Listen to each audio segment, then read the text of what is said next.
Hello दोस्तों, विद्या निर्माण class में सभी का स्वागत है। आज हम बीपीएससी के दृष्टिकोण से बायोलॉजी के प्रश्न को सॉल्व करने वाले हैं। यानी कि जो ऑब्जेक्टिव का प्रश्न सॉल्व किया जाएगा वो चैप्टर का नाम है पोषण एवं उससे संबंधित रोग। इससे बीपीएससी परीक्षा में क्वेश्चन आता है, तो उसी का आज हम अध्ययन करने वाले हैं। ऑब्जेक्टिव क्वेश्चन सॉल्व किया जाएगा, यानी कि इसमें जिसमें 4 ऑप्शन रहता है तो 4 ऑप्शन रहेगा, तो हम केवल आंसर को लिख दिए हैं। उसके बाद सभी को व्याख्या करते जाएंगे कि 4 ऑप्शन की व्याख्या करते जाएंगे कि सभी शब्दों के अर्थ को बताया जाएगा, उसका मतलब क्या होता है। मतलब प्रयास किया जाएगा, पूरी तरह से कोशिश किया जाएगा कि सभी शब्दों का मतलब आपको समझ में आना चाहिए। तो चलिए देखते हैं, क्वेश्चन की ओर बढ़ते हैं। तो ये वीडियो का पार्ट 1 है, पार्ट 2 पार्ट 3 आएगा इसी प्रकार से। चलिए देखते हैं। तो सबसे पहले हो जाते हैं कोची की पोषण एवं उससे संबंधित रोग। तो सबसे पहले जान लेते हैं कोची कि पोषण होता है क्या। सबसे पहले जानते हैं हेडिंग का मतलब क्या होता है, यानी कि पोषण का मतलब होता है क्या। तो पोषण का मतलब क्या होता है जैसे शरीर है, तो मानव शरीर, यानी क्या कहना है, यहाँ पर भी लिख दिया गया है और हम बता रहे हैं भी कैसे होगा। जो पोषण पोषक पदार्थों को ग्रहण करके उनके उपयोग करने की प्रक्रिया, यानी कि उपयोग करने की प्रक्रिया पोषण कहलाती है।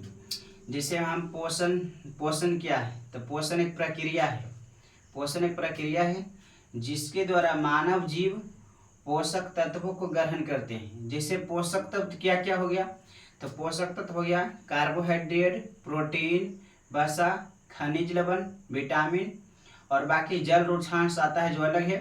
तो ये सब हो गया जो पोषक तत्व है, ये सब पोषक तत्व है। तो मानव द्वारा इस जो पोषक तत्व भी बताए इस को ग्रहण करते हैं, तो ये पूरी प्रक्रिया कहा जाता है पोषण कहा जाता है। यानी कि मानव द्वारा पोषण, यानी कहना कि पोषण क्या है, तो पोषण एक प्रक्रिया है जिसके द्वारा, यानी कि मानव द्वारा पोषक तत्वों को ग्रहण करना। मतलब कि भोजन में जो पोषक तत्व पाया जाता है, भोजन में क्या कौन कौन सा पोषक तत्व पाया जाता है, तो कार्बोहाइड्रेट, प्रोटीन, वसा, खनिज लवण, विटामिन, रुक्षांश, जो इस पाया जाता है उसी को पोषक तत्व कहा जाता है। और ग्रहण कर लेते हैं तो हो जाता है न्यूट्रिशन, मतलब पोषण हो जाता है। चलिए आगे बढ़ते हैं। तो हो जाता है क्वेश्चन कि पहला नंबर क्वेश्चन क्या कहा गया है कि पोषण का उद्देश्य क्या है। तो पोषण का उद्देश्य क्या है, तो पोषण का उद्देश्य यही है कि पहला पॉइंट का है शरीर के वृद्धि एवं विकास करना। जब हम न्यूट्रिशन को ग्रहण करते हैं, यानी कि पोषक तत्व को ग्रहण करते हैं, यानी कि पोषण, यानी कि शरीर की वृद्धि एवं विकास करना, यानी कि कार्बोहाइड्रेट, प्रोटीन, वसा, खनिज लवण, विटामिन, रुक्षांश, इस जो होता है शरीर की वृद्धि एवं विकास में सहायता करता है। तो पहला उद्देश्य हो गया कुछ इसका कि शरीर की वृद्धि एवं विकास करना, यानी कि विकास, जैसे कि पहले 2 फीट के थे तो अब हो गया 3 फीट के, 4 फीट के, 5 फीट के हो गए होंगे। तो ये हो गया विकास, वृद्धि विकास, मतलब कि पूरी तरह से उसके बाद दूसरा पॉइंट क्या है क्योंकि शारीरिक क्रियाओं हेतु तो ऊर्जा की आपूर्ति, मतलब कि शरीर की जितना भी क्रिया एक्टिविटी होता है उसके लिए क्या होता है, यानी कि ऊर्जा की आपूर्ति होता है। तो ऊर्जा की आपूर्ति कौन करता है, तो पोषक करता है। जिससे शरीर की ऊर्जा है, तो ऊर्जा कहाँ से मिलेगा, तो कार्बोहाइड्रेट, जैसे चावल हो गया तो चावल खाते होंगे, रोटी खाते होंगे, इस वजह से ऊर्जा प्रदान करता है। यानी कि इस में कार्बोहाइड्रेट पाया जाता है, तो कार्बोहाइड्रेट को ऊर्जादायक भोजन कहा जाता है। तो आगे जानते हैं कि रोगों से सुरक्षा, यानी कि जितना भी पोषक तत्व है, यानी कि शरीर को रोगों से सुरक्षा दिलाता है। यानी कि जितना भी पोषक तत्व है, कार्बोहाइड्रेट, प्रोटीन, खनिज लवण, विटामिन होता है, ये सब होता है जो शरीर को रोगों से सुरक्षा करता है। अगर जो आप संतुलित आहार नहीं करिएगा तो आपको रोग होने की संभावना है, यानी कि रोग हो सकता है। तो तो ये क्लियर हो गया, यानी कि रोगों से सुरक्षा कर देता है। पोषक तत्व का 3 उद्देश्य बता दिया गया है, ये ऑप्शन के अनुसार बताया गया है। ठीक है दोस्तों, उसके बाद बढ़ते हैं आगे। ये क्लियर हो गया पोषण न्यूट्रिशन, उसके बाद आगे जानते हैं भोजन की प्रकृति, यानी कि भोजन की प्रकृति एवं उनके उपयोग की विधि के आधार पर जंतुओं में पोषण एक प्रकार का नहीं है। तो ये वाला ऑब्जेक्टिव क्वेश्चन है, दूसरा हमारा प्रश्न है। तो ये वाला ऑब्जेक्टिव वाला क्वेश्चन है, क्या कहा कि भोजन की प्रकृति एवं उनके उपयोग की विधि के आधार पर जंतुओं में पोषण का एक प्रकार नहीं है। मतलब कि पोषण का कौन सा प्रकार है जो नहीं है। तो इसमें प्रकाश संश्लेषण ऑप्शन था, तो हो जाएगा प्रकाश संश्लेषण हो जाएगा। ये जो प्रकाश संश्लेषण होता है वो पेड़ पौधों में होता है, पेड़ पौधों में, यानी कि सूर्य के प्रकाश की उपस्थिति में प्रकाश संश्लेषण क्या है। What is photosynthesis, what is photosynthesis, तो क्या कहना है, यानी कि प्रकाश संश्लेषण क्या है। तो प्रकाश संश्लेषण क्या होता है, तो अभी इसको इंग्लिश में फोटोसिंथेसिस कहा जाता है। ध्यान से इधर सुनिए, इधर फोकस करिए यहाँ पर। तो प्रकाश संश्लेषण क्या है, तो प्रकाश संश्लेषण होता है जो हरे पेड़ पौधे सूर्य के प्रकाश की उपस्थिति में, हरे पेड़ पौधे सूर्य के प्रकाश की उपस्थिति में जड़ से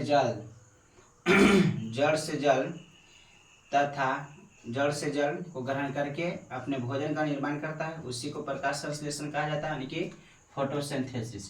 यानी कि प्रकाश संश्लेषण लगी कई चीज होना चाहिए, तो सूर्य का प्रकाश होना चाहिए, और उसके बाद होना चाहिए जल होना चाहिए, क्लोरोफिल होना चाहिए, और उसके बाद मतलब कि 5 चीज होना चाहिए इसके लिए। चलिए आगे बढ़ते हैं। तो क्या कहा है कौची कि भोजन की प्रकृति भोजन की प्रकृति एवं उसे ग्रहण करने की विधि के आधार पर जंतुओं में पोषण के 3 प्रकार होते हैं। यानी कि जंतुओं में पोषण होता है जो 3 प्रकार के होता है, 3 प्रकार के जंतुओं में पोषण पाया जाता है। कौची के आधार पर, तो भोजन की प्रकृति एवं उन्हें ग्रहण करने के आधार पर, मतलब खाए के आधार पर पोषण 3 प्रकार के होता है। तो पहला नंबर हो गया पूर्णभोजी, तो पहला नंबर हो गया पूर्णभोजी पोषण। तो पूर्णभोजी पोषण किससे कहा जाता है, तो यह क्या कहा है, यह हरे पौधों एवं जंतुओं से प्राप्त भोजन को ठोस अथवा तरल के रूप में ग्रहण करते हैं। तो यह क्रम पूर्णभोजी पोषण में क्या होता है, जो इसमें जीव होता है वो भोजन को ठोस रूप में या तरल रूप में भोजन को ग्रहण करते हैं, यानी कि रूप में ग्रहण करने की विधि है। इसके अंतर्गत यानी कि शाकाहारी, मांसाहारी एवं सर्वाहारी उसके बाद अपमार्जक जंतु आते हैं। तो यहाँ पर ये वाला शब्दों का अर्थ, यानी कि शाकाहारी किसे कहा जाता है, यानी कि वैसे जंतु जो पेड़ पौधे के उत्पाद को खाता है, पेड़ पौधे के उत्पाद को खाता है, केवल पेड़ पौधे के उत्पाद को खाता है, उसी को कहा जाता है शाकाहारी। जैसे पेड़ पौधे का उत्पाद हुआ कुछ फल हो गया, फूल हो गया, ईश्वन हो गया, जो पेड़ पौधे के उत्पाद को खाता है। मांसाहारी का खाता है, यानी कि वैसे जीव जो केवल मांस को आहार करता है, यानी कि मांस को ग्रहण करता है, यानी कि वैसे जीव जो भोजन के रूप में मांस को ग्रहण करता है उसे मांसाहारी कहा जाता है। और सर्वाहारी क्या है, तो सर्वाहारी बताते हैं क्या है सर्वाहारी, यानी कि वैसे जंतु जो पेड़ पौधा के उत्पाद एवं जंतु को खाते हैं, उसी कहा जाता है सर्वाहारी। अपमार्जक जंतु मतलब क्या होता है, तो अपमार्जक जंतु मतलब कुछ कि मरे हुए जीवों को ग्रहण करना भोजन के रूप में, वही होता है अपमार्जक जंतु होता है। तो यहाँ तक क्लियर हो गया होगा दोस्तों। उसके बाद आगे बढ़ते हैं, उसके बाद आगे जानते हैं। तो पोषण की दूसरा विधि है, यानी कि हम बताए हैं पोषण जंतुओं में पोषण कई प्रकार से पाया जाता है। तो जंतुओं में पोषण होता है जो 3 प्रकार से पाया जाता है। पहला हो गया क्या, यानी कि पूर्णभोजी पोषण हो गया, दूसरा हो गया परजीवी पोषण हो गया, और तीसरा हो गया मृतजीवी पोषण। तो बारी बारी से इसका हम अध्ययन करते हैं। तो पहला क्लियर हो गया, उसके बाद देखते हैं दूसरा हो जाता है परजीवी पोषण। तो परजीवी पोषण क्या कहता है, तो क्या कहा है इसमें कि इसके अंतर्गत एक जंतु किसी अन्य जंतु के साथ अस्थायी और अस्थायी संपर्क में बनाकर उसे अपना भोजन ग्रहण करते हैं, उसे ही कहा जाता है क्या, परजीवी पोषण। जैसे इसमें होता है इसमें होता है क्या कि कोई जीव है तो दूसरे जीव के संपर्क में रहकर वह अपना भोजन ग्रहण करते हैं। जैसे एग्जाम्पल बताते हैं, जिसे जोक हो गया, ढीला हो गया जिसको जूम कहा जाता है, और एक क्या हो गया, तो यहाँ पर हो जाएगा एक मच्छर हो गया। तो क्या करता है, जैसे कि जोक है, जोक मतलब शरीर पर लटक जाता है और शरीर में से खूना ग्रहण करे लगता है। तो ये अस्थायी रूप से हुआ, तो अस्थायी सब दिन लगी तो है नहीं, तो यह अस्थायी रूप से, तो अस्थायी मतलब सब दिन लगी, और अस्थायी मतलब हो गया कि अस्थायी मतलब पूर्णतः नहीं हो जाएगा। तो इसमें हो जाएगा